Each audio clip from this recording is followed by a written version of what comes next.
All right, good morning, everybody. Welcome to New Year's Eve 2024. Today is December 31st, obviously. This is episode 782, of Simply Cyber's Daily Cyber Threat Brief podcast. I am your host, Dr. Gerald Auger, behind the glass DJ BSEC, and for the next hour, we are going to be shredding the top cybersecurity news stories of the day, of the year. What? Yeah, we're going to be talking big stories because you know what? As funny as it is that you can do a year-in recap, honestly, this crap going down every single day. So we're going to be talking about the daily cyber threat brief today. Believe me, alongside friends like Augusta Delgado, Rhonda Rummerfield, Carrie Swims with Sharks, Amish Runaway coming to the PVCC on Monday, Brexy's in the house, Phil Stafford, Jeff Watala. Friends who are telling me, I've had a couple people come out of the woodwork and say, hey, I'm a longtime listener. I just never say chat or whatever. Want to say what's up to Hope. If Hope is in the chat, she made some wonderful stickers and showed up at Simply CyberCon. I know she's typically listening, just quiet in the background. What's up, Hope? Happy New Year's. Marcus Kyler and the Yeet crew. Let's go. We're going to be crushing it all. I'll give my expert opinion and analysis on each of these stories, including the Department of Treasury hack. What? And I will give you insights that you can use to drive cyber risk reduction for your business stakeholders at work today, tomorrow, next month, next year, 2025 goal setting. We've got you covered. On top of that, if you're a solo operator, you run the IT or cyber department by yourself and you don't have coworkers to bounce ideas off of, we got you, boo. We are your virtual team. We're here to support you. We're here to make sure that you're successful. Hashtag Team Solo. If you're a solo operator, don't have to be alone anymore, my friend. And if you're looking to break in, if 2025 is the big year for breaking in, you're in the right place, buddy, because we are a supportive, inclusive community. You're going to be asked in any job interview, how do you stay current? This is the answer. And on top of that, the networking in here is absolutely phenomenal. Hashtag Team SC for all of my friends in the Simply Cyber community. When you have 400 feet of monitor real estate, it's hard to find your mouse. Dropping a Team SC in chat. Guys, what a heck of a year. It's been a good one, but we're going to finish strong. Before I get into it, I do want to say shout out and thank you to the stream sponsors, Barricade Cyber Solutions. Been with us for a couple years now. Love it. Barricade Cyber Solutions is dedicated to helping businesses from cyber attacks and recover from the damage done. Cyber attacks can cause massive issues for businesses and send hardworking business owners into turmoil. But Barricade Cyber knows how to mitigate the damage done by cyber incidents. Believe that. Check them out at barricadecyber.com. Links in the description below. Also want to say, hi, how you doing? Mad love, mad props to Antisyphon Training, guys. 30 seconds with Antisyphon Training. If you don't know about them, they are not just running trainings all the time that you can go to their website, antisyphontraining.com, to see the calendar of scheduled events coming up. They also run virtual webcasts. They run summits, certification type work, cyber ranges. Like, dude, they are a full service shop. I love it. Let's get 30 seconds with them. And when we come back, I'm going to tell you how this show, amazing music, wonderful people, hot stories, and worth of CPEs? What? Let's go to Antisyphon and I'll explain that all when we get back.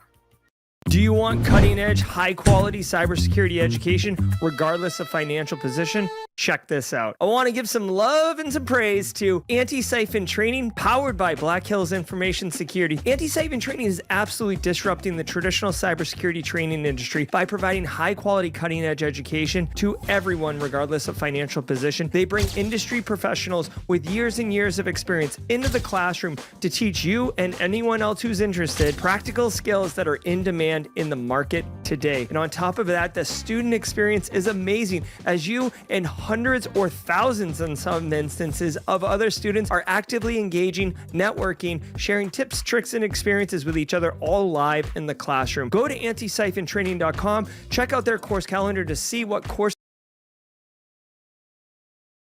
All right, thank you, Antisyphon Training, Zach Hill and Kathy Chambers, Daniel Lowry, the crew over there. Good morning, guys. Got the old coffee cup GRC Mafia, Chris Whitlock, sending some love. We are one community, hashtag Team SC, but there is a sub-culture. There's a sub-community, the GRC Mafia. All about good times, all about that GRC love. First sip of coffee of the day. Give me just a moment. Grant me some grace, because the first sip's always a banger. Oh, so good. Hello. Thank you. All right, guys. Now listen to me. Every single episode of the Daily Cyber Threat Brief, including episode 782, is worth one half of a CPE. That's right. Say what's up in chat. Grab a screenshot. The chat will always be on stream on the front end, visible to you. So you can grab a screenshot, file it away once a year, count up the number of screenshots, divide by 2, or multiply it by 0.5, depending on which kind of math you like to math. That is the number of CPEs you get, because this effectively is an instructor-led webinar. Despite the spiky hair and the, retro synthwave vibes going on over here, I do have a background. Like, I hate saying it because it sounds so douche, but like 20 years of experience, a lot of education. I've built programs from the ground up. I've led and corrected programs. I know what I'm talking about. So that would make me the instructor. This is a webinar. We're talking about relevant things. It's a chef's kiss definition of what it is. It just doesn't suck, which is the key difference here. All right, so grab a screenshot. And if it's your first time, drop a hashtag first timer in chat, hashtag first timer. Love welcoming first timers. One of our core values is inclusion. And by finding more people and bringing them in, that's inclusion. I love it. All right, so that's going to be good. Rhonda wants to know if girl math counts. As long as you get to the number of CPEs, you can girl math, guy math, hot math, cold math, math, all the maths. Let's go. All right, guys. So it's all about good times. So what else am I thinking of? I think that's it, right? Yeah. First timers. We got, it's Tuesday, so we're going to do Tidbits Tuesday. I've got an ultra nerdy one to share with you. It's a heartwarming one, but it's also uber nerdy. So also it'll reveal part of my addictive personality, which is why I don't do CTFs. But we'll get to that at the mid-roll. Do me a favor, everybody.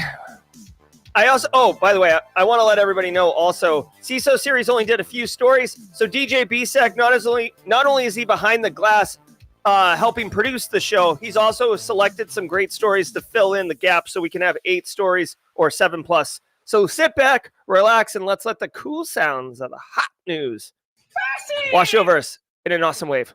From the CISO Series, it's cybersecurity headlines. These are the cybersecurity headlines for Tuesday, December 31st, 2024. I'm Lauren Verno. Cisco confirms data leak. It's a data leak that's been speculated, but now Cisco has confirmed the authenticity of a second 4 gigabyte data leak linked to its public-facing DevHub environment, which provides developer resources. The hacker Intel broker, known for targeting major organizations like AMD and T-Mobile, claims to have obtained sensitive data, including source code, credentials, and confidential documents. Though Cisco asserts no breach of its internal systems or enterprise environments occurred. While public access to the DevHub has been disabled as a precaution, Cisco says they will continue to investigate the incident and has not identified any evidence of compromised sensitive personal or financial information. All right. So this is, I hate to say this, but this is kind of a nothing burger story. I will spend a minute talking about information security program processes around defining the word incident and going to lawyers and legal and PR and stuff like that. So the reason this is kind of a nothing burger story, is because this attack actually happened back in October. We actually already covered this one, and all that they're doing now is Intel broker has released a second data dump, and they're like, all right, this is legit. They're confirming it. Like, I mean, here's the deal. Intel, I mean, not ever.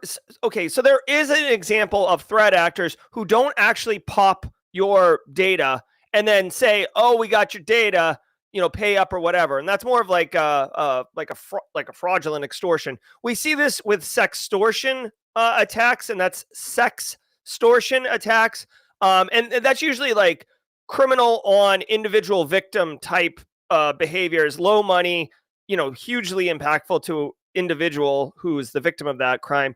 But this is more of a business to enterprise type attack. So typically when they say, "I've got your data," they have your data, right? Which to me is why it's nothing, right? Like Cisco, big Fortune 50 company, following the playbook that their lawyers set up, right? Obviously, like, we need more information. We can't confirm. Maybe some of this data was involved in a prior breach, and it's, the threat actors just rehashing it.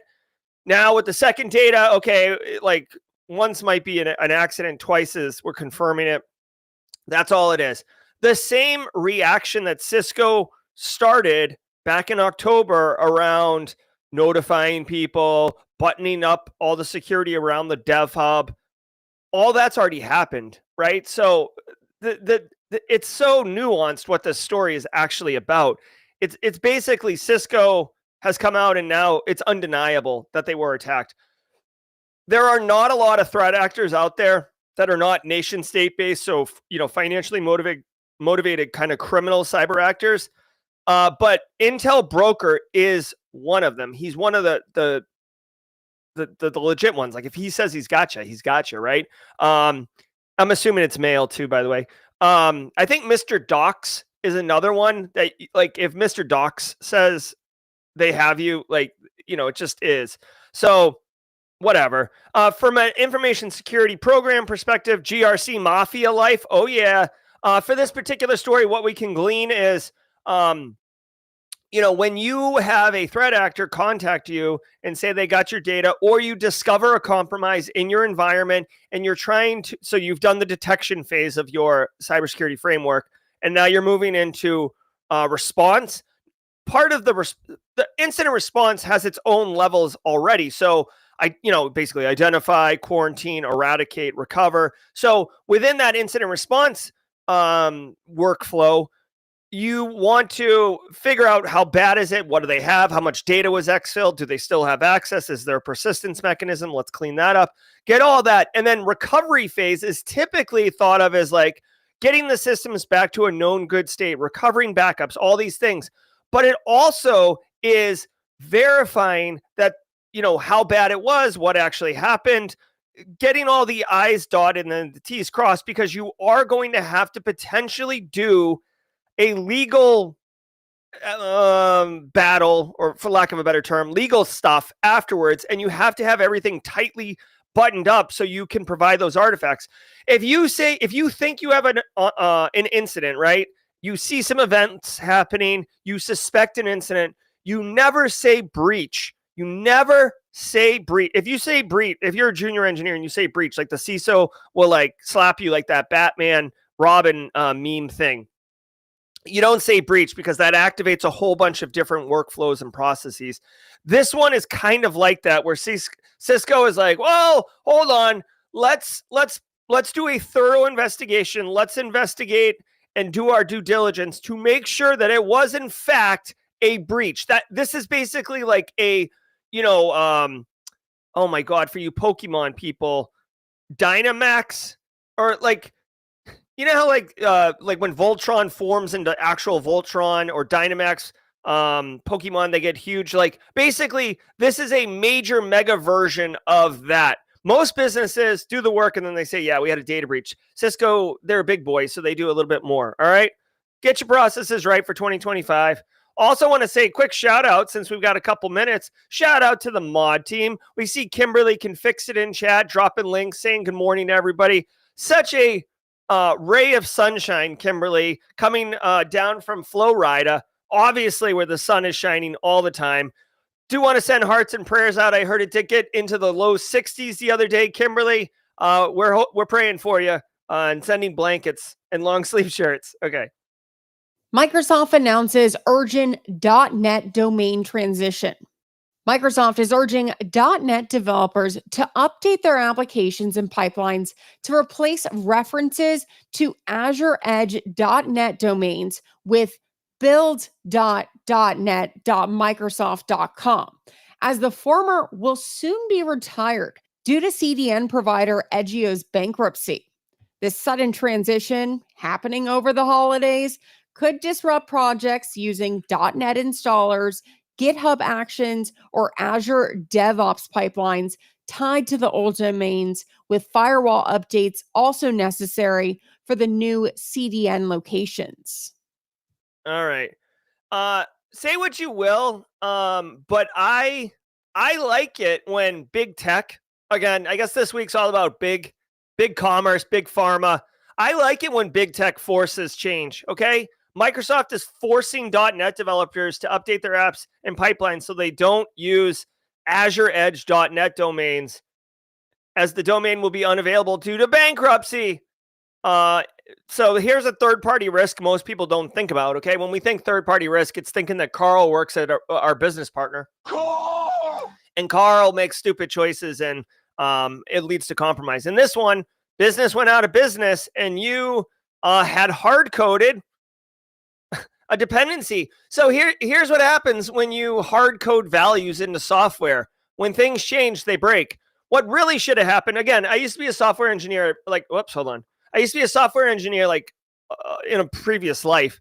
But if you're going to hard code stuff, you need to have failure conditions, right? So try to resolve this. And if it doesn't work, resolve this. And if it doesn't work, then, either have a third option or have some type of generic option that you can, address at a later point, or send it to some type of error page to notify the developer, whatever. But you wouldn't just have send it to azuredesign.com. No, explosion. That's not great software design. Of course, the people who are making this software, they're probably a lot better. And I'm just some hack talking about it, but it sucks. It sucks. I don't know when the domain's going to go down, honestly. Oh, there's several. .NET CLI, .NET builds will be taken offline in the next few months and break functionality. So, hey, I'll tell you what, guys. If you are this is actually a really good one. If you are working in big tech, right?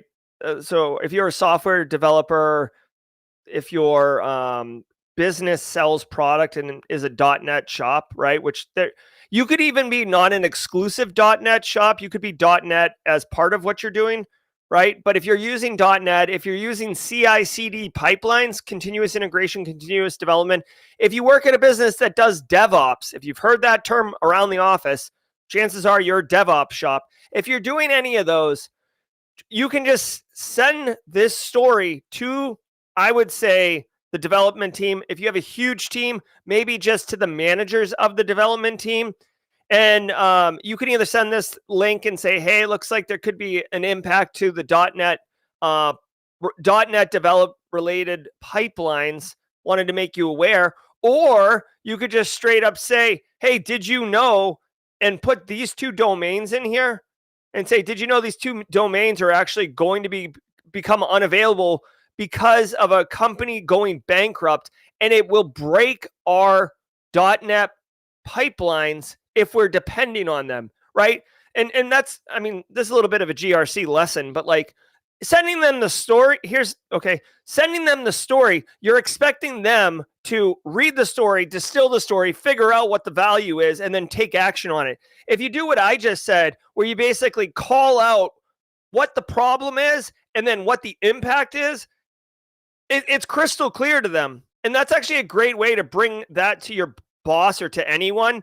If you ever bring a problem to somebody, first of all, you should bring a solution or two if you can.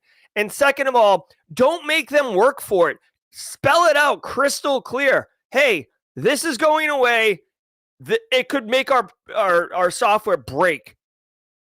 Remember, the manager of the DevOps team is responsible for making sure software doesn't break. Literally, that's the job.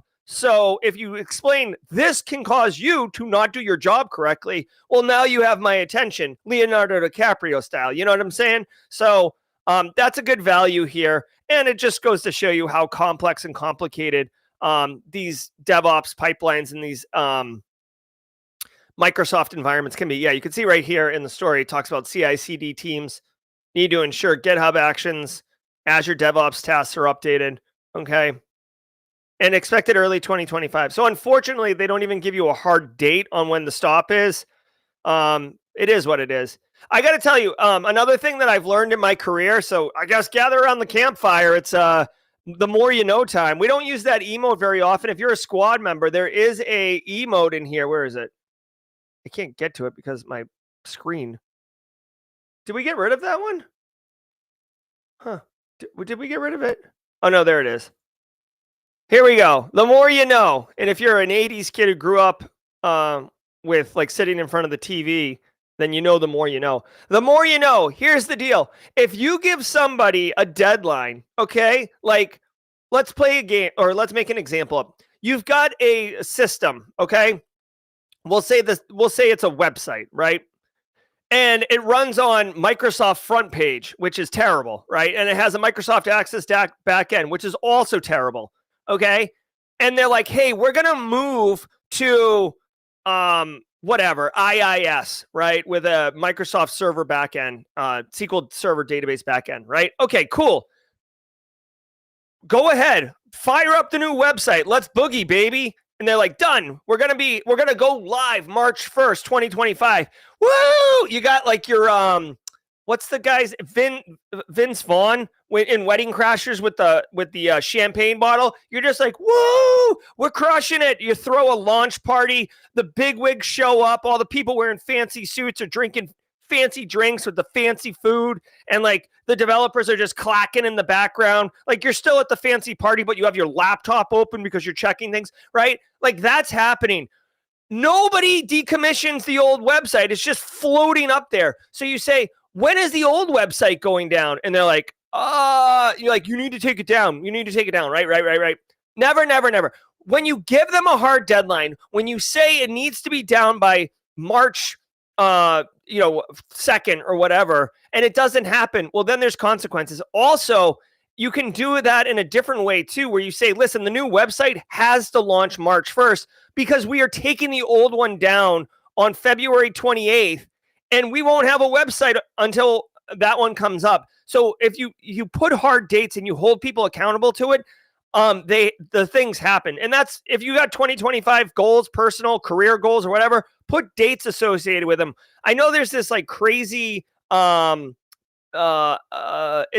not like a real fact, but it's almost like a theory or whatever.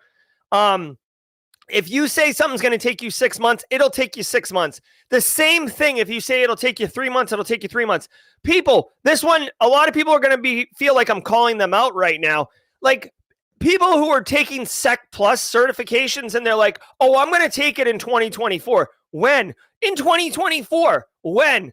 The second you schedule the Sec Plus cert exam, well, now it becomes real and you will do it. And again, it doesn't matter if it's a month, 3 months, 6 months, whatever. Once it's on the calendar, it gets done or else it gets pushed. Human nature. Nick Barker, ladies and gentlemen, welcome to the party. Nick, great to have you for really 3 years, man. Also want to say what's up to Poner Joe. We got the whole like left coast crew up in here. Maybe Casey Gasca will join us. Maybe Wading Through Logs will join us. Let's go.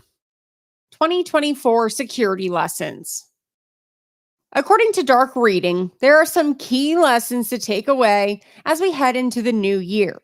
The threat landscape in 2024 underscored the rise of zero-day exploits, nation-state alliances with cybercriminals, and increasing attacks on critical infrastructure, exposing systemic vulnerabilities in both IT and OT systems. High-profile incidents, including ransomware disruptions to supply chains and espionage targeting telecom networks, highlighted the need for stronger defenses, proactive patch management, and cross-sector collaboration. All right, that was a word soup. Love Lauren Verno. Have enjoyed her since CISO series brought her onto the team. But that was a lot of like, hey, quick shout out to Joseph Gambalurui, who did set a date for his Sec Plus, and then and it did happen, right? So that's what I'm saying. Like a lot of people feeling seen, a lot of people agreeing. Okay, so security lessons in 2024. Let me actually tighten this up. What kind of show am I running here? Jesus. There we go. Security lessons 2024. Guys, guess what? Welcome to cybersecurity. Okay, this year it was a lot of China up in our face. Last year it was a lot of Russia up in our face. This year it was a lot of ransomware in healthcare. Last year it was a lot of ransomware in manufacturing. This year it was a lot of us not getting budget or being frustrated, pulling our hair out, dealing with Carl. 2024 frustrated, not a lot of budget, dealing with Carl. Right? Like, guys. We live on the insanity train. Welcome to cybersecurity, right? When you say, oh, like, you know, if doing the same thing over and over and expecting different outcomes, that's crazy.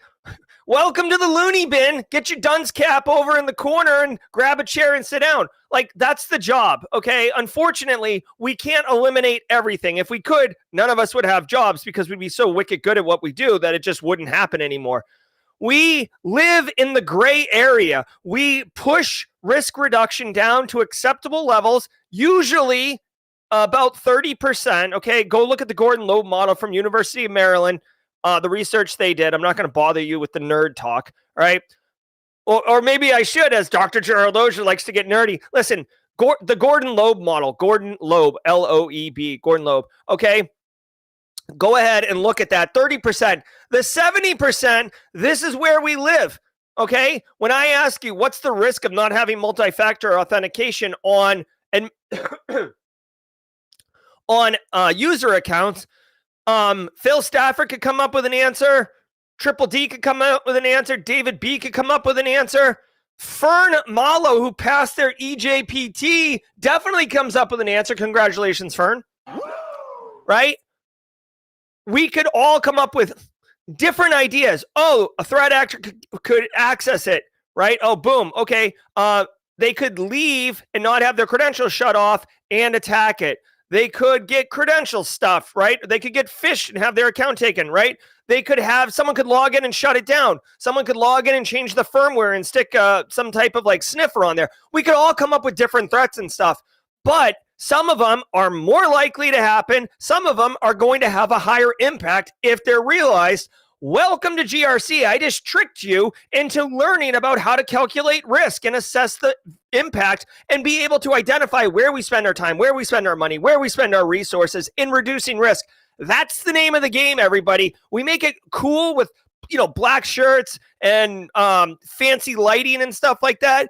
Doesn't matter if you're a detection engineer, a pen tester, a GRC dork. Listen, all of it is we live in this like gray space and we're just managing. So there's going to continue to be cyber attacks. How quickly can we detect them? How quickly can we eradicate them from our environment and move on to the next thing? That's what's up. So 2025, I'm looking forward to a big year, but if you're expecting some type of magic bullet to clear the 70% and have us all get on a beach in Tahiti sipping drinks out of coconuts and being like, mission accomplished, everybody, that's not happening. It's going to be, maybe the same industry, maybe a different industry, maybe one of these countries I already talked about, maybe a country we haven't talked about. It's just, guys, it's 2025. We can't patch things. We've been trying to patch since like the 90s, all right? Risk is here. Risk is going to be here. And we just got to manage and ride the lightning. That's what's up. Okay, let's go. Ain't nobody got time for that. All right. Now, I want to say, let's do this. Thanks to today's episode sponsor, ThreatLocker. Do zero-day exploits and supply chain attacks keep you up at night? Worry no more. You can harden your security with ThreatLocker.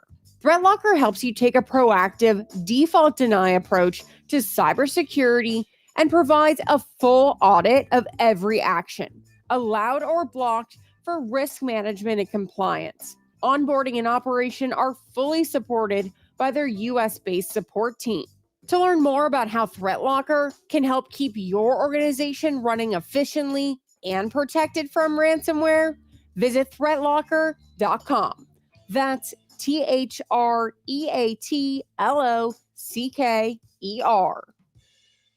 All right, I do want to issue a correction really quickly. I did say during that mild flip out on a beach in Tahiti drinking fancy drinks out of coconuts. I do need to correct it. It is actually not Tahiti. It is Miami, and it's not the beach. It's the lanai. Our very own Kimberly Can Fix This has made it to the finish line, and she's actually on the lanai sipping the drink. So somehow she has solved the cyber. She's solved the cyber problem, and we are all just working towards that. So to Kimberly Can Fix It, I salute you. All right, guys, check it out. We got our favorite song for 2025. Let's go.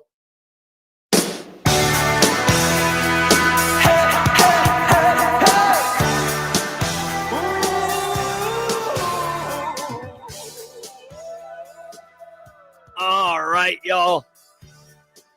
Straight crushing it like a bunch of bosses. Stay tuned. Our very own DJ BSEC. That's it for the stories from CISO series. The reporters reflect on their favorite stories from the year. But to keep it for the daily cyber threat brief, DJ BSEC behind the glass has actually selected a couple more stories that we are going to analyze ourselves. Thank you, all of you, for being here. 274. I know it's hard on New Year's Eve, but you guys are the hardcores. You guys are the hardcores. I love it. Thank you so very much. Hit that like button on your way, if you could, to help others discover the show. It basically triggers the YouTube algorithm. Shout out to Barricade Cyber, Antisyphon Training, as always, for their support. Amish Runaway asks if we are doing a new song in 2025. Probably not. I will tell you, though, since we have a hot minute in here, I want to tell you, we have a theme song coming, okay? I've heard a draft of it. Only a few people have heard a draft. Even the mods haven't heard a draft yet. It got sent to me directly. I'm not going to reveal anything about it. It is fire. When I say it's fire, it is fire, okay? So stay tuned for that. I'm going to try. I'm talking to the artist right now. I'm trying to get it set up for our first episode of 2025, so later this week. And we got a whole new look for 2025. Kimberly's done some great work with the graphics, so you'll see the thumbnail art has changed, but the theme song is sick, okay? All right, y'all. Check it out. I do want to share a little bit with you. We can do jaw jacking at the end and talk about whatever you want, but I want to share Tidbits Tuesday. Every single day of the week has a special segment, and Tuesdays is a day where I share a little bit about myself. Sometimes it's very transactional, like I hate sour cream. Are you with me? Are you not? Mods, do not put sour cream gross pictures in chat, please. They always try to do that and get me. Listen, I want to tell you, Tidbits Tuesday. I've been chilling the last couple days, spending a lot of time. I took the weekend off, played with my kids. Now, my kids are into Fortnite. I suck at Fortnite, so it's really difficult to play Fortnite with them because they just get frustrated because I'm basically like a meat shield. Like, they're just like, Dad, like, why are you running? Hide. You're like, So we can't play that together. And randomly, I was on Steam, and my 9-year-old said, Dad, can we get that game? It is Training Card Game Simulator, or Card Shop Simulator. Check this game out, okay? It sounds ridiculous, okay? It sounds ridiculous, this game. Let me show you, okay? But basically, you own a trading card game. Like, think Pokemon cards. You have to, like, restock shelves. You have to talk to customers and check them out. You have to run, like, card tournaments and stuff. And it's no big deal. Like, if you've never played cards, you could still play this. But listen, I don't know what it is about it, but, like, my kids go to the card shop and buy Pokemon cards, so they've been on the customer end of this, and they're, like, super into running this. And for some unknown reason, I can't explain it. I cannot explain it, okay? I have become addicted to this game. And like you run it like a business. So like I've hired some staff, like my son Grayson's done some remodeling inside the store to make workflows better. Callan is like big on cracking packs and then selling individual cards. Like we all have our role. Like I found myself logging in yesterday just to check on how things were going. And then I played for like 3 hours. Like we put it on the big screen TV. Mrs. Auger's out on it. She's like, I don't even know. But guys, I'm telling you, like this game is good. And I don't know what it is, but like I said, that CTF addiction thing, it's interesting. But what I will tell you, thank you, Outlaw 11. Sour cream is the devil's condiment. What I will tell you is one positive thing from a parent perspective is that my sons, they go to the card shop and they burn their money, right? Like day after Christmas, they got a bunch of cash for Christmas. They're like, oh, I can't wait to burn all this money, right? They didn't say it that way, but that's basically what it is. On the receiving end, when they're running the card shop, they're seeing the other side of the transaction, the business side of it. And I think it's actually giving them perspective on managing money and financials and, using money to make money and not just burning it on things, but actually taking it to invest in larger shop or better packs so you can sell them at higher prices. So from a consumer perspective, from an economic perspective, and from a business perspective, it's like low-key secretly teaching them like to learn without them knowing they're learning. So if you want to trick your kids into learning, may I recommend TCG Card Simulator. All right, guys. Alpha Sierra, if you would, lead us out on the final la la la la for 2024.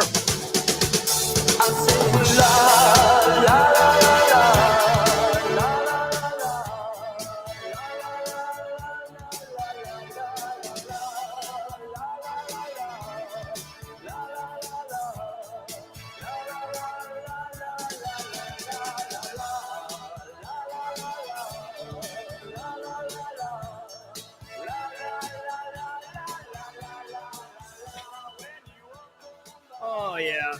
Way to go, Simply Cyber community. Hashtag Team SC. We crushed it 2024. And I think Jenny Housley and ModChat. Good morning, Jenny Housley. Jenny Housley and ModChat captures it perfectly. I see people talking about different simulators in chat. Truck simulator, PC repair simulator, or PC builder simulator. Like literally, it's weird. It's almost like you treat it like a job. Like I actually said last night, hey, I'm going to log into the game and put in a shift. And then I'll get some sleep so I can go to my other job. Like it really does feel like a job, but for some reason it's fun. I don't know. Like I was like yelling, like the line of people got like 4 or 5 deep, and Grayson was like still remodeling. I'm like, Grayson, you've got to get to the register. There's customers waiting. Like you've got to, like, I was like yelling at him like I was his boss. And I'm like, oh my God, Jerry, like my inner monologue is like, dude, pump the brakes. What are we doing? All right, let's finish strong.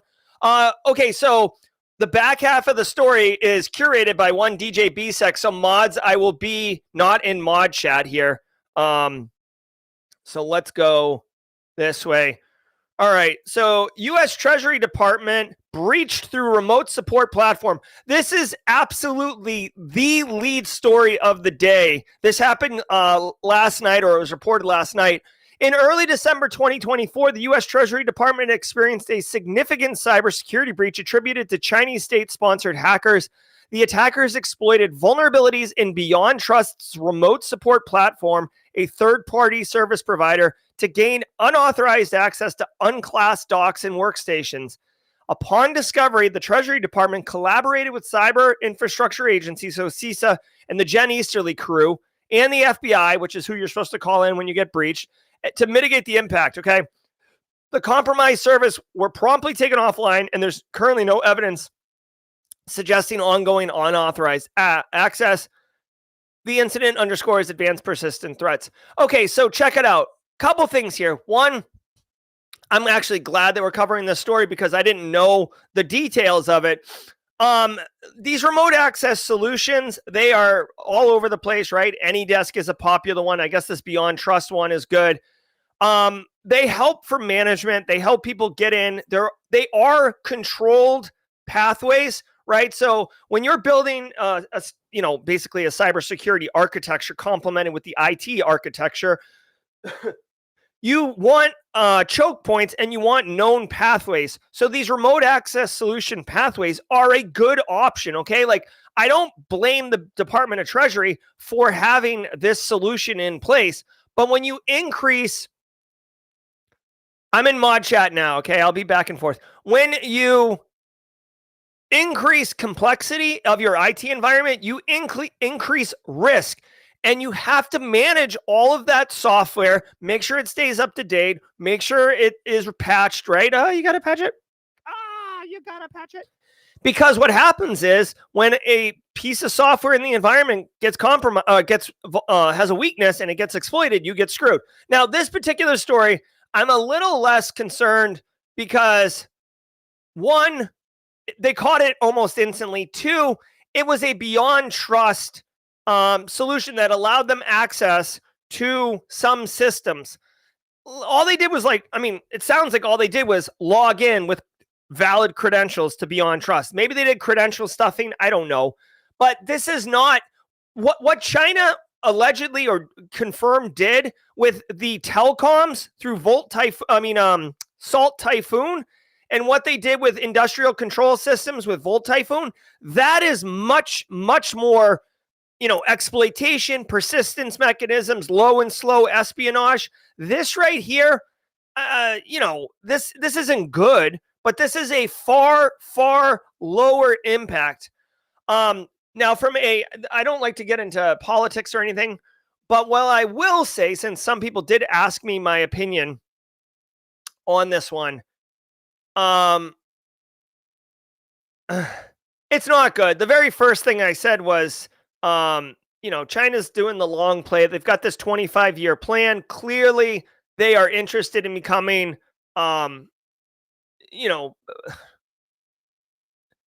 speculative hot take, like a new world order. Okay, I almost played Ministry's New World Order to start the song. I just thought it was too heavy for everybody, especially left coast at 5 a.m. to hear. And if you've ever heard the beginning of New World Order by Ministry, you know what I'm talking about. If you guys want to hear it at Jaw Jacking, I'd be happy to play it. But dude, like flying a balloon over the United States and then gauging response, attacking the telcos, attacking critical infrastructure, the Belt and Road Initiative in South America and Africa, like this story doesn't surprise me. It's totally on brand. It's like anything else. If I walk up and slap you, right? Well, if I walk up and push you and you do nothing, and then I walk up and slap you and you do nothing, and then I walk up and punch you and you do nothing, you understand that there's a trend, right? I can get away with these things. There's no repercussions. I'm not suggesting or endorsing some type of radical reaction to this, okay? But what I am saying is, this is going to continue to happen, because why wouldn't it? What would change it? Now, one thing I want to point out, and I think this is a really great point, in my opinion, is, and this is DJ Bsek's thoughts. We were discussing it before the show went on. What may be happening is that we, as the United States, with our detection and our increased cybersecurity, have gotten better at detecting these type of attacks and disclosing them publicly. So maybe that's the same level of attack that's been happening for years and years and years. Just now we're catching it and doing things with it.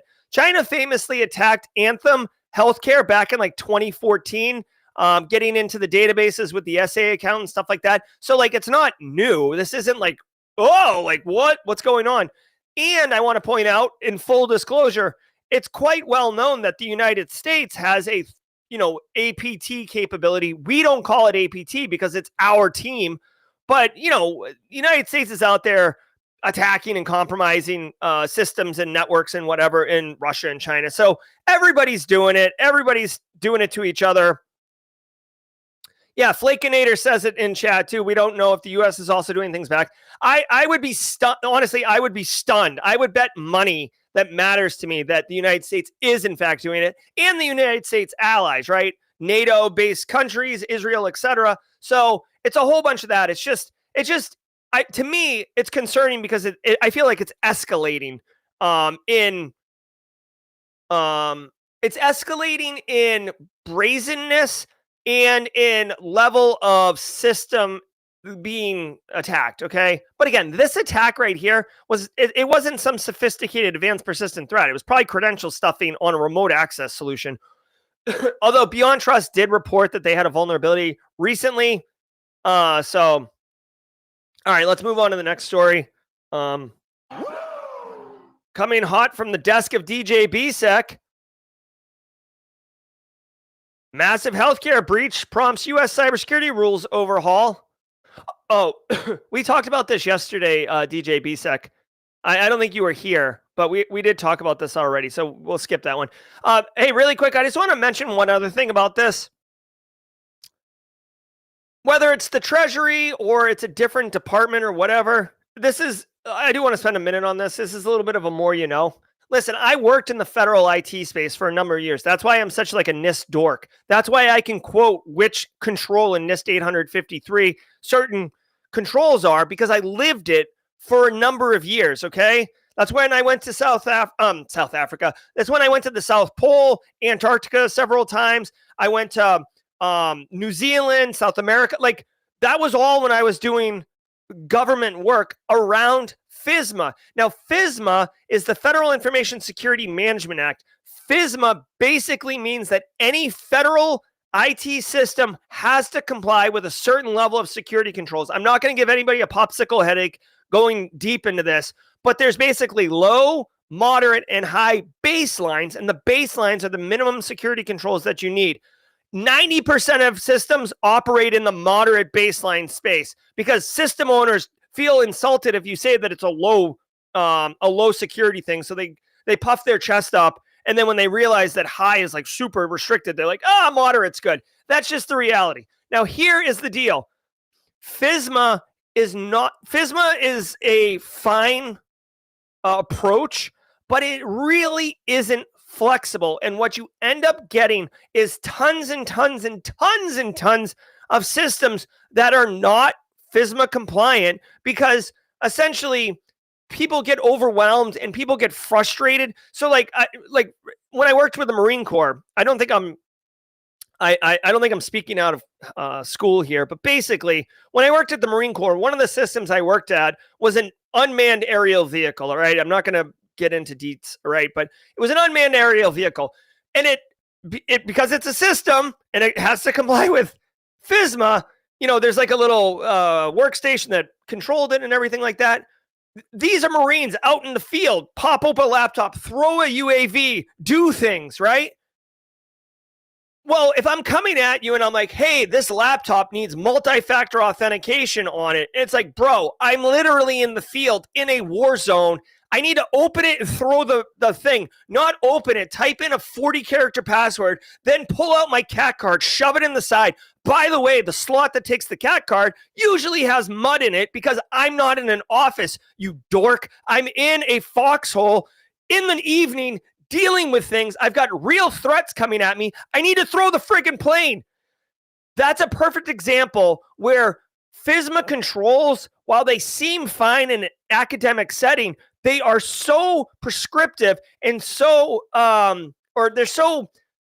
it's not one size fits all. And that's the problem.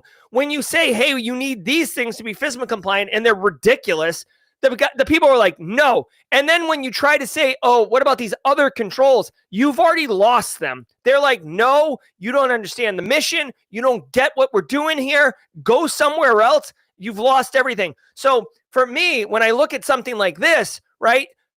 Okay, this system definitely had to have FSMA compliance on it, but you get overwhelmed when you say, all right, hey, listen, do you have access controls? Yes, we do. People aren't allowed to remote in. They have to use the Beyond Trust thing. All right. Now let's look at how your access controls are done. And likely they looked at Active Directory and looked at all the things in Active Directory. Thumbs up. The auditor stamped it, approved, and maybe they didn't look at Beyond Trust because Beyond Trust isn't integrated into Active Directory. It's a lone separate system with separate user accounts. And that scope wasn't included in the FSMA audit. So everybody thinks that they're hunky-dory, and in reality, they're not. And this, honestly, is one of the challenges when you have GRC people who don't have a technical background, that don't understand that the user accounts are localized to beyond trust and not integrated into AD, and integrating it into AD, if it's possible, would actually be appropriate, which is why we have things like single sign-on and SAML tokens in order to integrate federated authentication. This is just one example, but possibly why this happened. So FSMA, like to be like, oh, we've got FSMA, everybody's secure all over the place. It breaks down. All right. And if anybody wants to talk about this, because I'm not even looking at chat right now, I see Elliot saying preach. Like I could go for days on FSMA and federal IT and the challenges and all that other stuff. Thank you for granting me grace. We have a little bit of a freestyle show right now. So the coffee's pumping. I'm feeling spicy. So I guess what I would say is this is a little bit different than the usual programming. I hope you guys are enjoying it. I hope I'm not bothering people by going off on tangents here, but I'm particularly passionate about this. All right. Our next story, compliments of DJ BSEC, takes us into the world of Kubernetes. Ooh, Kubernetes, you go on with yourself. In response, cybersecurity researchers have identified 3 security vulnerabilities in Microsoft's Azure Data Factory integration with Apache Airflow, which could allow attackers to gain unauthorized access and control over entire Kubernetes clusters. Some of the key findings you should know is that misconfigured Kubernetes RBAC, or role-based access control, can lead to improper role-based access control settings in the Airflow cluster, enabling attackers to escalate privileges. There's also weak authentication for Geneva. Insufficient authentication mechanisms in the Geneva service could permit attackers to tamper with log data or false logs. All right, so looking at this story. Ooh, hello. Hold on.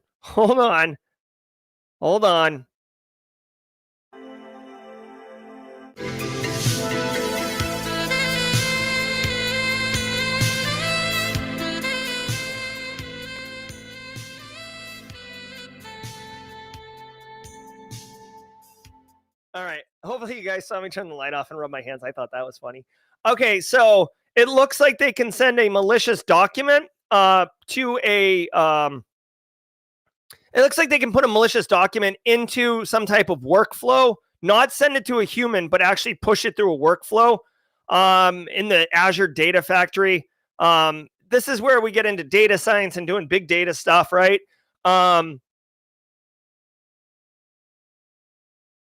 Here's my thing. First of all, I don't know much about Kubernetes. I think there's actually a huge opportunity to learn Kubernetes and deliver value. This is like, to me, Kubernetes falls into the same bucket as PCI, which, by the way, Kubernetes is a technology. PCI is a compliance framework. So they're totally 2 different things.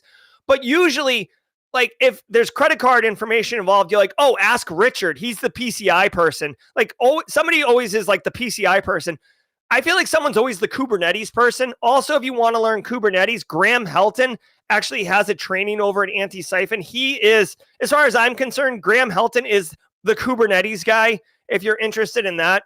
I think that the interesting thing here is you have to have access already. Oh, hold on. The initial access. This is what I want to know. If you craft a directed a cyclic graph file, okay, and upload it to a private GitHub repo connected to the Airflow, that is how you can get in there. So this is crazy. This seems like a more sophisticated attack, but if you can get access to a private GitHub, so first of all, there's a hurdle you have to jump over. You got to get access to this private GitHub. You have to be able to craft a malicious data acyclic graph file, which, get your chat GPT open, because I don't even know what that is. I never even heard of it. But once it gets in to the Airflow runner, you can basically use it to attack. This is essentially like a chained attack, but you can do privilege escalation and start executing commands on the host all the way downstream and take it over. So if you're running Kubernetes clusters, you absolutely do not want it being completely taken over. That would be bad. Also, the Kubernetes clusters, this has a lot to do with like cloud architecture and cloud infrastructure. and kind of building things up and tearing them down. It's definitely not my area of expertise, but if you are running a lot of cloud systems, if you think your business is running Kubernetes, and definitely in a Microsoft environment, right? Because this is Azure, Airflow Azure service. You might want to send this over to your cloud team or your IT infrastructure team and just say, hey, really quickly, is there any risk to us here? Just make sure that basically the role-based access controls are properly configured, so least privileges is in place. Looks like DJ BSEC's going to add a link in chat. Final story. We'll do a quick one here because I'm seeing it right now, and I actually do use this tool. 7-Zip zero-day exploit allegedly leaked online. So a critical zero-day vulnerability has been identified for 7-Zip, which is widely used. Like, I don't know. I use it. Do you use it? Let me start a poll. Oh, by the way, yesterday we had a poll. If you had to take one and never listen to the other, Tribe Called Quest versus Biggie, 100+ votes, literally 50-50. So we're dead tied on Biggie versus Tribe. All right, and now I've got, do you use 7-Zip? Let's check it out. All right, critical zero-day has been identified. Hacker known as NSA Employee 39 attacks to execute arbitrary code on a victim's machine. So, as expected, basically, you get sent an archived file, and when 7-Zip decrypts it, there's a vulnerability in 7-Zip that what happens when it opens it up, not decrypts, but opens it up, it exploits it. So, a patch is not yet released for 7-Zip. You got a patch. So what I would say is wait for a patch to come through. Be cautious of anyone you don't recognize sending you archive files and asking you to decrypt them. Also, it is quite possible, this is more of a crime of opportunity, but a threat vector that you should be mindful of. Threat actor exploits some type of hosting service and Trojanizes a bunch of archives. Like, imagine, if you will, for a second, nmap.org got compromised, and the threat actor took the nmap archive and inserted this exploit payload and then put it back. So everybody downloading nmap, when they go to open it up with 7-Zip, gets popped, right? So again, like, you'd have to know that they're going to go to nmap. You'd have to know that they're going to use 7-Zip versus like Windows artifact thing. So yeah, this is a good reason. So DJ BSEC brings up a good point. This is something we all have in our arsenal that almost none of us do. A lot of times, software vendors, or not vendors, but like developers, right? You'll see this on Nmap for sure, GitHub, etc. They'll actually put a hash of the legitimate download, and you could check that hash once you've downloaded it to make sure that it is in fact the file that you think it is. And that's part of the reason that we have hashes and fingerprints is to combat a risk like this. But even though we have it, I got to tell you, every time I've ever downloaded one where I saw the hash, I just said like, YOLO, like, let it ride. All right, guys, shout out to DJ BSEC for providing us these extra stories today on a December 31st. All right, guys. Hey, check it out. I do want to say shout out and thank you to all of you for being here. Thank you, Chris Whitlock, for being here. Casually Joseph, Justin Gold, Jenny Housley, DJ BSEC behind the glass, Sean Kelly from CISO Series, the whole mod team, Kimberly, Eric, right, Josh, so many wonderful people coming in every day. We're going to pivot to jaw jacking, have a lot of fun, a lot of high engagement. Tomorrow, we don't have a show. No daily cyber threat brief tomorrow for New Year's Day. But we will be back on Thursday coming at you long and hard. We'll be coming at you. We will be coming at you with the consistent energy and delivery of the daily cyber threat brief. But if you're gotta go. Have a wonderful day. I'm Jerry from Simply Cyber. On behalf of the mod team, thank you very much. Don't go anywhere as we pivot to jaw jacking.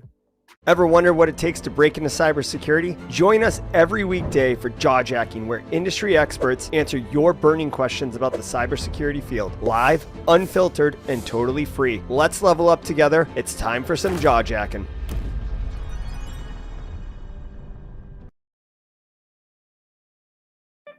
All right, what's up, everybody? Welcome to the party. Woo! Gonna get my crunk on tonight. I'm Jerry Guy. This is Jawjacking. We're coming at you straight fire, coming off the heels of the Daily Cyber Threat Brief podcast with that nerd, Dr. Gerald Auger. Are you kidding me? Did you hear him talk about the Gordon Loeb model? Oh my God, nerd.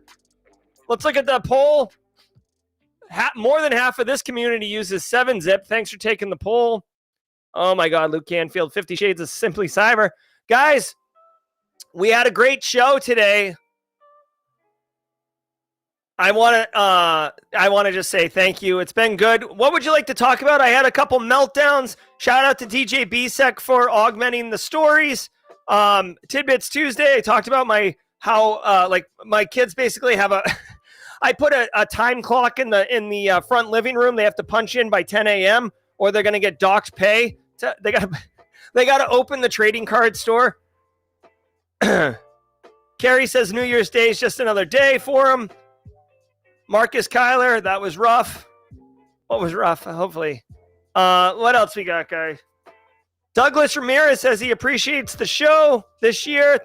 Thought about quitting cyber, but listening to your show encouraged you to continue your career pursuit. Yes. Very nice.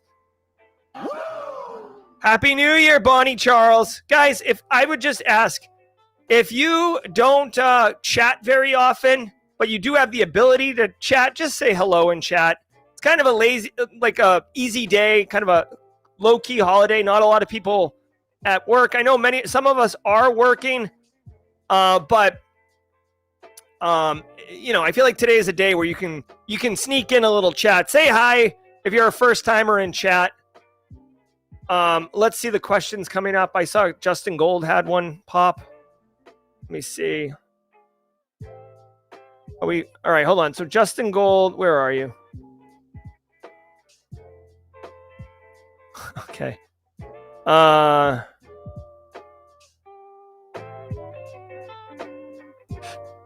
Where is, there it is. Favorite 2024 memory? Justin Gold asks. We have a lot, guys. Personally, going to DC with Mrs. Auger and being fortunate to win the Sans Different Maker Award for Podcast of the Year was a especially special moment. Also, Wild West Hackin' Fest remains just an unbelievable special experience every year. So I wouldn't I guess he says memory, not moment. Wild West Hackin' Fest 2024 was really special. I got to keynote it, which was an unbelievable honor, and spend some time with Joe Hudson and Zach Hill, Justin Gold, Casually Joseph, Eric Taylor, Kimberly. I mean, it's just, well, hold on. Yeah. My brain hurt. No, wait, hold on. Kimberly, you didn't come because of the hurricane, right? I had they mushed together the conferences. But anyways, it was just really, really good. Also, one final favorite memory. Oh yeah, I guess. Yeah. This is a good memory. People like this one. This happened. This happened in 2024. There you go. So anyways, yeah, those were good. No, I know you weren't there, Kimberly. I was thinking of the year you were there. Like, I don't know. Like, it just, my brain melted on that one. Yeah. Okay. So what about you guys? What was some favorite memories in 2024? Well, the thing, you know what it is? Like, I work a lot with Kimberly in 2024. So it all blends together. Let's see. I will tell you, we filmed the TV show in Vegas in 2024. That still hasn't come out yet. That's kind of a bummer. I was hoping that would premiere. Rashid says, what's going on, my fellow GRC pros? Rashid, let me give you the GRC Mafia coffee cup cheers. Good to see you. Oh, Carrie Tyler's favorite memory was Baby Gap. Oh my God. I was hoping that would go away. If you didn't know, Baby Gap, I wear a schmedium, and there was some discussion around how sometimes my wife busts my chops and says schmedium. I mean, it says Baby Gap. Oh my God. Yeah, casually, Joseph. I won't even bring that up on stream.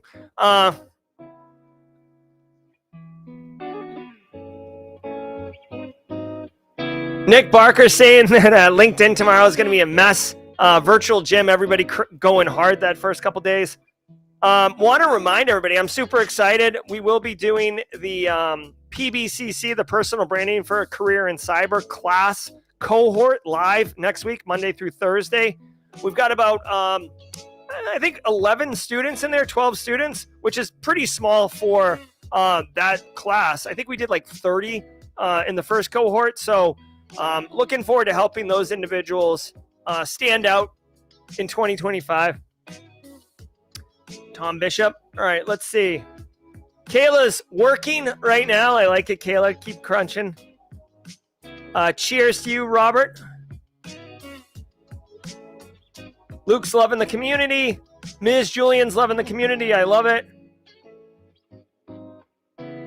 Here, let me move chat over here because I'm like craning my neck. All right.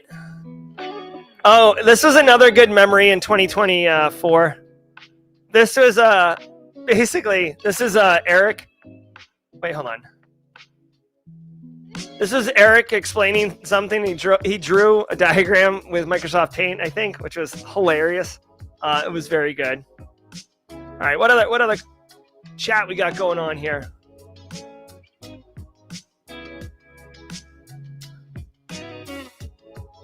Yeah, Nick Barker was supposed to be there, but his employer did not do it. Let him go. We hope to see you there, Nick Barker. If you do have a chance to meet Nick Barker, it's an absolute must. Like, it's like when you go to like a city and you must try this food or whatever. If you go to a conference or anything that Nick Barker's at, he's a must visit. I'm telling you, I love that guy. Not a deep fake says top New Year's goals. I gotta tell you guys, I'm a runner, and I haven't been running as much. I've been working my butt off. Actually, I work a lot. Like it sounded, when I say it out loud, it sounds wrong. But like last weekend, I took off. Normally, I work 7 days a week, and I would like to not do that. So that's a big goal for me, is to work a little bit less, which is not very measurable. But also, I would like to get back into running. I would like to run 20 miles a month, which is totally a very reasonable goal. Like, it's actually not that hard, right? If I run 9 miles a week, 3 5Ks a week, then I should be able to get 36 miles. So I'm trying to set a reasonable goal. What about you guys? What kind of goals do you have in 2025? Zach Morrison says in 2025, are certs worth it? I met people in the industry with no certs. I've also heard someone say there is no cert out there that will make you a better candidate for a job. Honestly, Zach, I feel like that's a great YouTube title. Like, in 2025, are certs worth it? I might actually steal that, Zach, and make a video about it. I'll give you a shout out. Honestly, I think really the Sec Plus is worth getting just because HR uses it as a screening tool. Maybe that's it. But yeah, certs are not as awesome as they once were. You got to remember, some certs, the federal government, and by virtue of that, professional services, use certifications as requirements for placing people into certain roles on federal contracts. So go look at the DoD 8570. I believe it's still the DoD 8570 that does that. Let me show you this.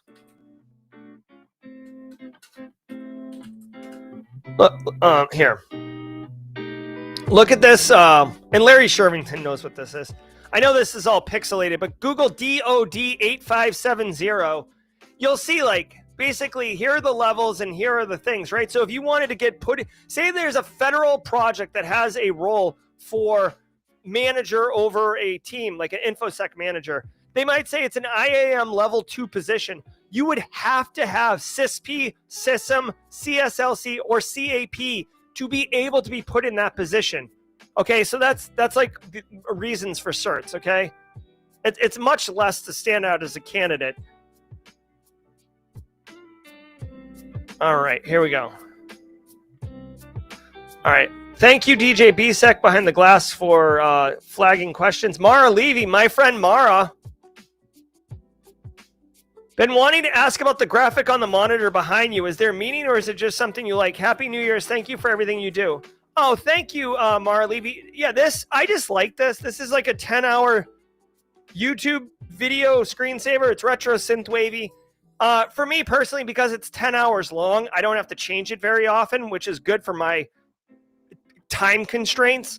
And it's not something special. It's just, I found it. I think it's cool. I always do synthwave. For a while, I had like the car driving down the road with the palm trees flying back. I'm huge into retro synthwave, as you can tell by my pink and blue lights, my shirt, this screensaver, my vibes. Thank you, Mara Levy. Sierra Montgomery also met Mara Levy at Simply CyberCon 24. Awesome person. Sierra, what monthly time frame is Simply CyberCon in 2025? We are targeting November 2025, so right around that time frame. My favorite, trying Advent of Cyber for the first time, 31QWOZ. I'm glad you enjoyed that. Advent of Cyber was really good. We saw DJ Bisek and Casually Joseph streaming on Casually Cyber on Advent of Cyber. Terrence Tech says his favorite memory is discovering Jerry in this channel. Oh, man. Love it. Love it. Welcome to the party, pal, Terrence Tech. Glad to have you in the Simply Cyber community. Hashtag Team SC.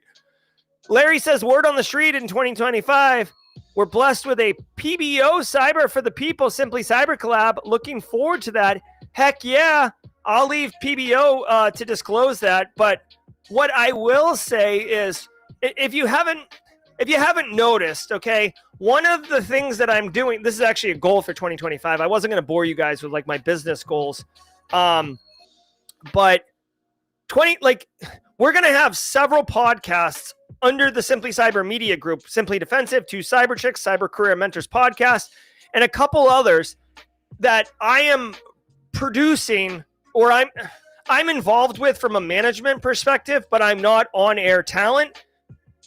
Same with Simply Cyber Academy, the online school that's focused on GRC. Whoop, whoop. Hashtag GRC Mafia. So the Simply Cyber Academy, I at academy.simplycyber.io, I only want GRC content in there because I want it to be the place people think of when they want GRC knowledge, right? And I want it to be high quality, value add GRC education. Professor Black, but I can't make all the content. I don't have enough time. So we have just started exploring having different instructors. Steve McMichael's been making content. PBO may or may not be making content, right? We've got some other people in there. So I want to expand the bench of instructors in Simply Cyber Academy beyond me and begin to also make courses, but then manage the academy. Those are my goals for 2025.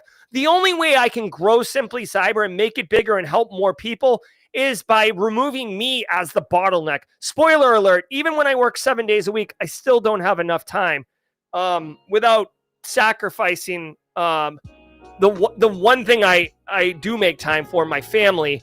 And I just can't. I've already cut to the bone enough with that time that I just can't. I won't sacrifice any more time with my family.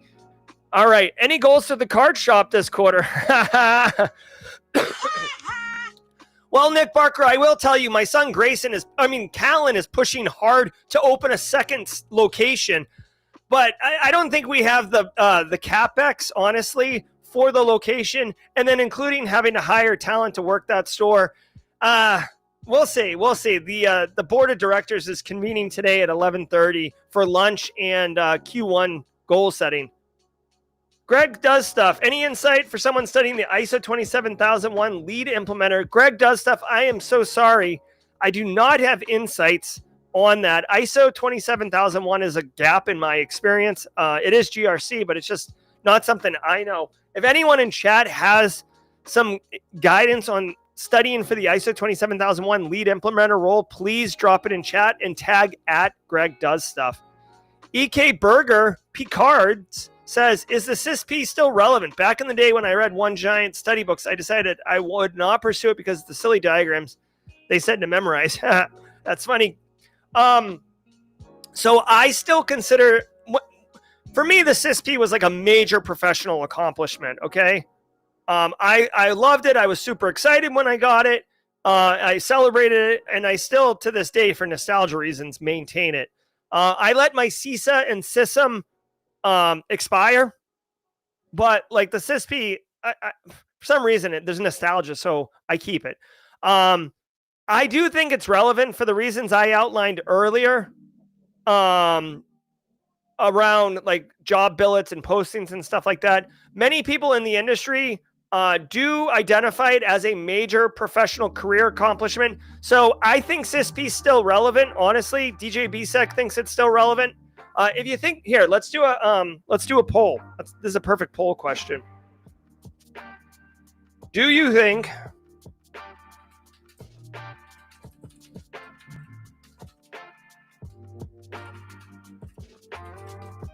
go ahead and vote on this if you think CISP is still relevant. I'm going to vote yes.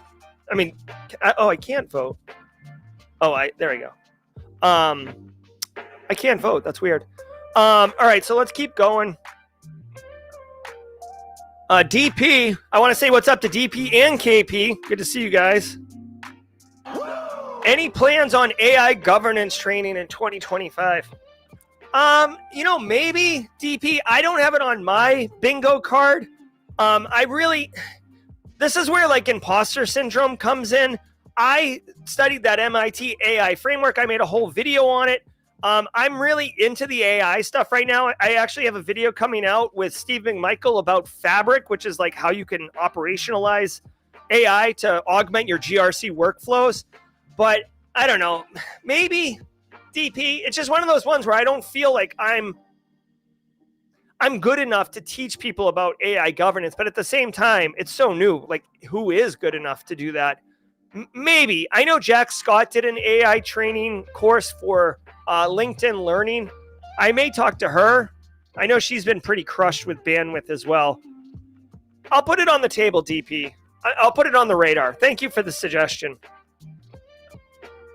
DJ BSEC, are you going to add a course on using OBS since you got that suite set up now?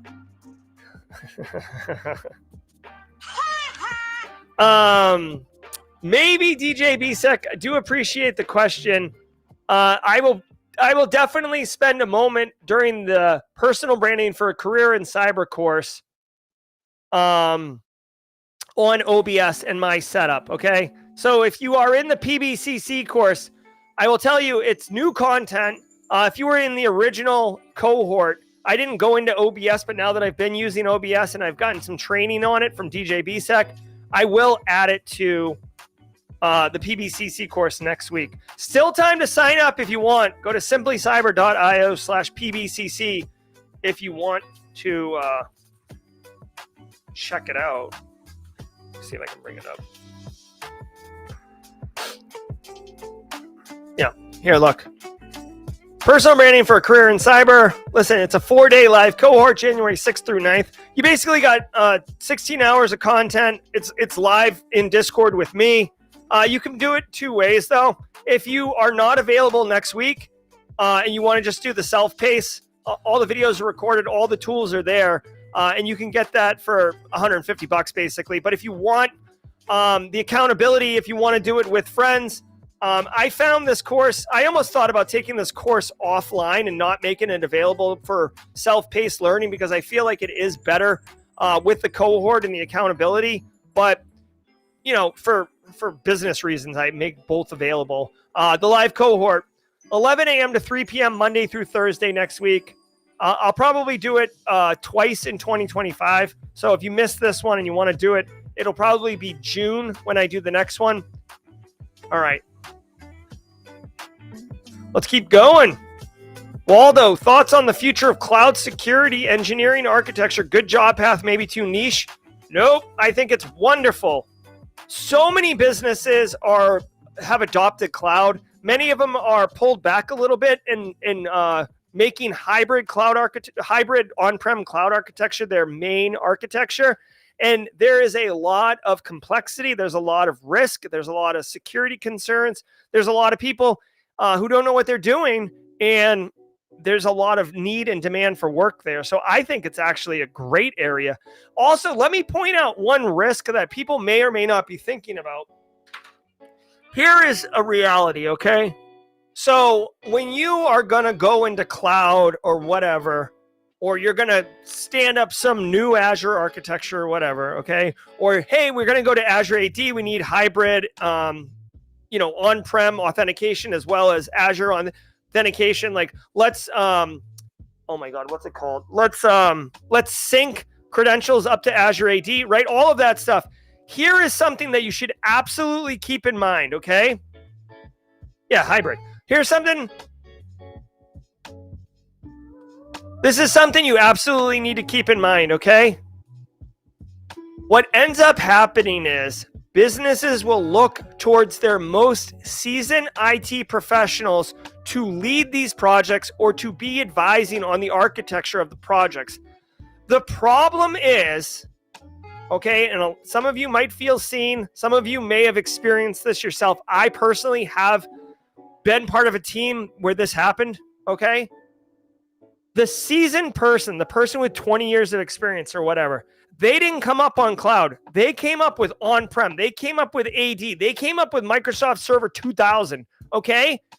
When you get into your 40s, 50s, 60s, or whatever, you don't want to learn new stuff. You've got it figured out. You've got a flow, okay? So what ends up happening is the senior person gets tapped and they're like, all right, here we go. And then they go into this new environment that they have no idea what they're doing. And they're not going to say they don't know what they're doing because they're the senior person getting paid six figures, right? So they start turning on switches and doing the best they can. And it is a nightmare, okay? Leads to a lot of attack surface, a lot of bad stuff. So, Waldo, I think it's a phenomenal area because someone needs to get trained up on it. The seasoned people who are going to be responsible, and I'm not saying everybody's this way. There are some who continue learning, continuing developing, but there are a lot of people who are just comfortable where they are in their career and don't want to push, and that leads to problems. I mean, I've seen people, hey, we need Azure VMs. No problem. Click, click, click. I'm going to go take an early 3-hour lunch. Like, this is an actual story. Like, the person would take 3-hour lunches. Yeah, well, thank you for standing up the friggin' Azure farm. They all have public IP addresses. They're all getting probed and scanned and pushed and credential stuffed right now because you didn't know how to configure them. That's a long answer, Waldo. What finally made that plague cough go away? I've noticed you haven't been coughing as bad. I don't know, Fred on. Dude, honestly, the Ghana hot spicy soup you gave me was delicious. I don't know. That thing was lingering like a long time. Threat Logic says, I'm a new guy hitting GRC. Whoop, whoop. I just got Sec Plus, ISO 27001. Should I do C-Risk or CISA next? Threat Logic, I would do CISA all day, every day. Threat Logic, again, have any of your kids shown an interest in cyber when they grow up? What's their career aspirations? Or has the wife shown interest in entering the field? GRC family. No. Mrs. Auger could definitely be a cyber professional because we do talk about it all the time. My kids are 9 and 12. My 12-year-old wants to be a professional dirt bike rider now. He's very smart and probably could do it, but he doesn't have the patience, honestly. And so he hasn't shown any interest in that. My 9-year-old has shown interest. They're very big into the lock picking stuff. So we'll see how it goes. I'll tell you what, I mean, I'm not going to force them into it, but I would mentor the living crap out of them. So plus I own my own business and consulting. So, I mean, I can get them work, right? Like hopefully. Rhonda, excited and nervous about the PBC course. Camera shy, takes over, but that is one of the goals. Get over and just do it. Yes, Rhonda. You're going to have a good time, I promise you. Guys, the PBC course is so fun. By the end of the course, I promise you, you'll have a YouTube channel, you'll have video content, you'll have subscribers, you'll be excited about making content, you'll be confident about what you're doing. Believe me, there's a lot of uncomfortable that we just, the juggernaut from X-Men, that's what we do in the course. We juggernaut through uncomfortable, and I that's why it's better in a live cohort fashion, because you're going through uncomfortable with other people next to you who are uncomfortable, and I'm leading the charge, and I'm super comfortable with all of it. So it'll be fun. Trust me, Rhonda. I'm super excited for it. And that's next week, 11 a.m. to 3 p.m., students. What's one of the most beneficial Microsoft Azure certs to go after? Let me know in chat. Bearded Ruckus, what I would say is the AZ 500. BSEC says AC 900. I think isn't AZ 500 the senior one and 900's the beginner one? I think the AZ 500 is the one you'd want to get. Let us know in chat.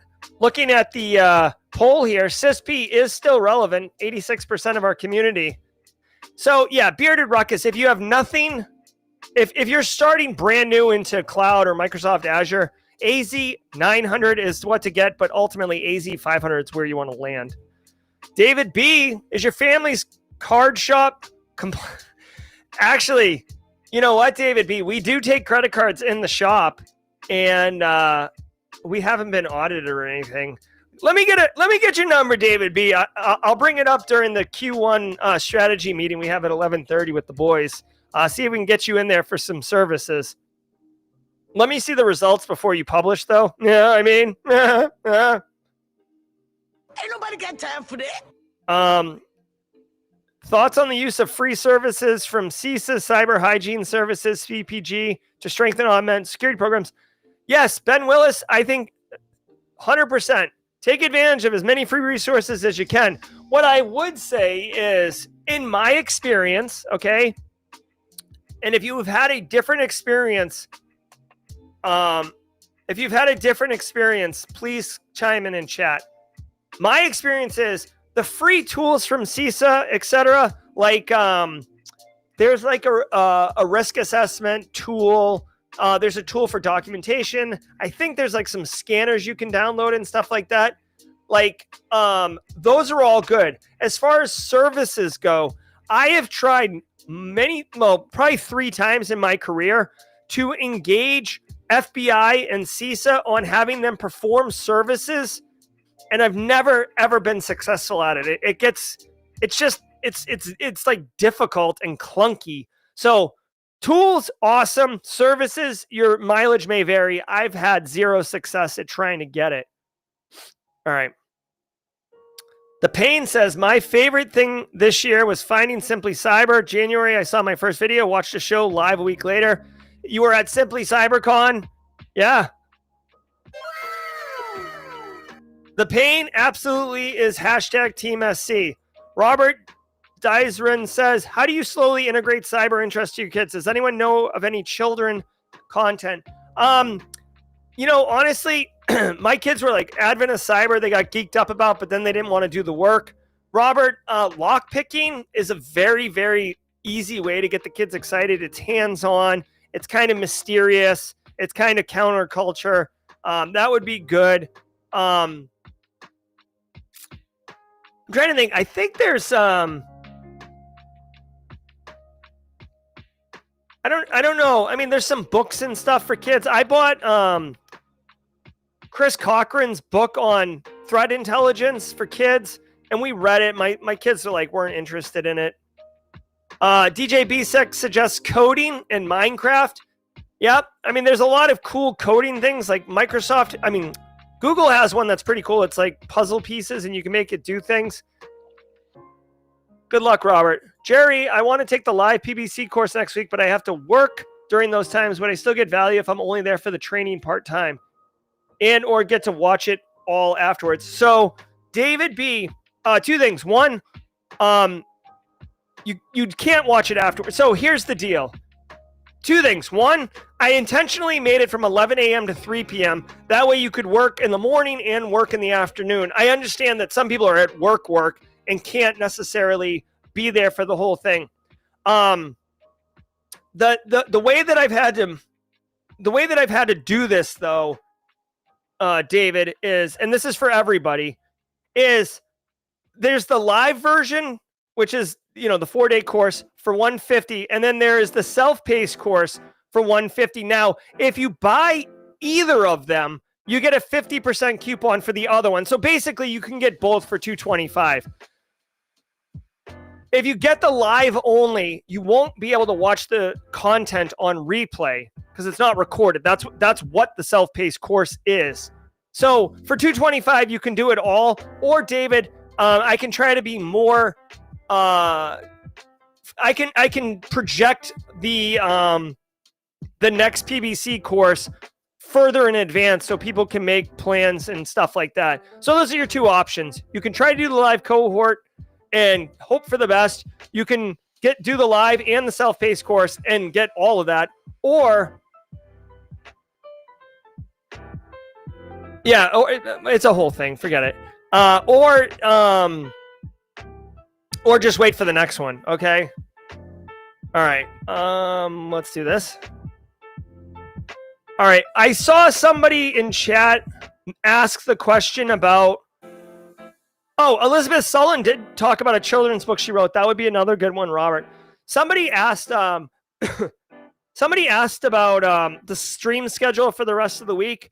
Number one, no show tomorrow. Nothing tomorrow. Number two, daily cyber threat brief on Thursday and Friday, and a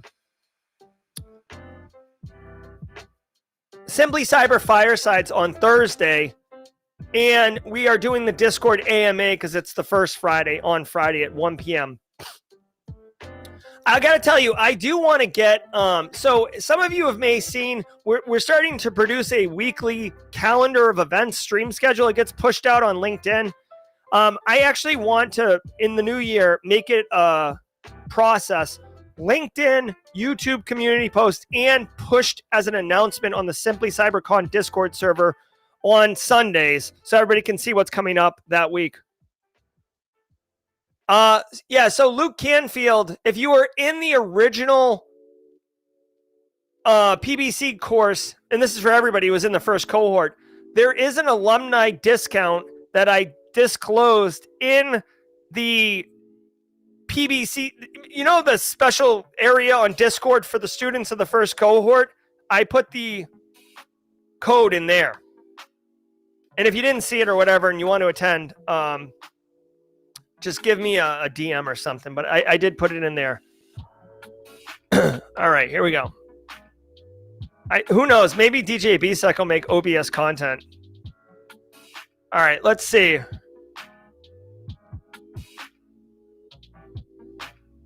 Hold on. Oh, wow. I'm way behind on comments. Hold on 1 second. Let's go. Will there be bingo on Friday? I'm hoping so. Space Tacos for sure. Let's go. It's first Friday. Let's see.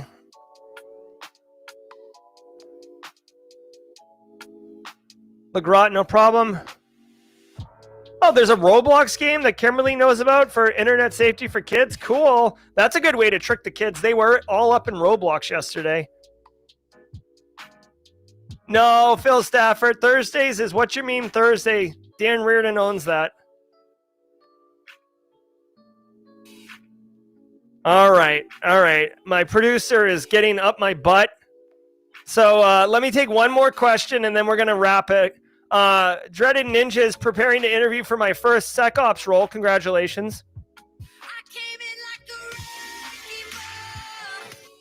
Any suggestions on ways that I prepare so I can crush it? Yes, Dreaded Ninja. I've got a video for that. I have a video. Let's show you the video. Let's see. GRC portfolio. No. Crush your first 90 days. Simply Cyber, YouTube. There it is. How to crush your first 90 days of work. Exactly what to do. I'll drop a link in chat. But, I mean, I know. Nick Barker. Who asked that question? Dreaded Ninja? Okay. There's a link. Basically, you want to come out the gate, set expectations, meet with the right people, establish relationships, get to work, and crush your boss's biggest problem within the first, 30 days. All right, guys. Like I said, my producer is giving me this thing, not this one, but this one. So I got to get going, guys. Happy New Year. Shout out to all of you. Thank you so very much for a wonderful 2024. Let me, hold on, see if I want to get this thing. Hopefully it doesn't break my audio.